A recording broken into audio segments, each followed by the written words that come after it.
All right, our next problem is a word problem here, and it says the ratio. So I know we're dealing with ratios. The ratios of apples to bananas is 4 to 5.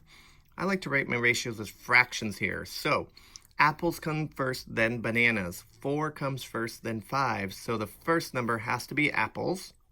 So 4 apples to 5 bananas. Now, we have to read really carefully here because it says if there are 18 apples and bananas. And if I try to make a proportion here, because I have a third number, apples and bananas, where do I put that 18? Well, the 18 is not apples and it's not bananas. It's apples and bananas. I want both of them, so I actually can't put that anywhere. So I need to think about this a little bit differently.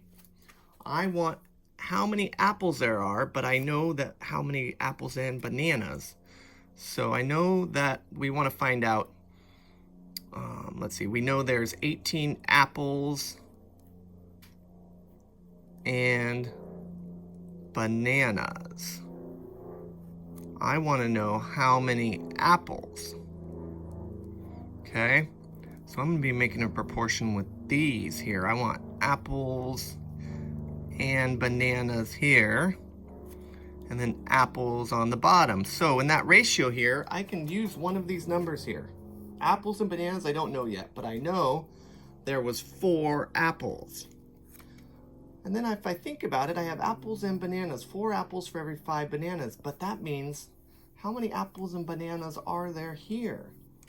I'm going to add both of these. 4 plus 5 is 9. Because in this ratio of 4 apples to 5 bananas, there are 9 apples and bananas if I put them together, and 4 apples. So now I have enough information to find out how many apples there are if we have 18 apples and bananas. Cross, multiply, and divide, and you will get your answer. Good luck.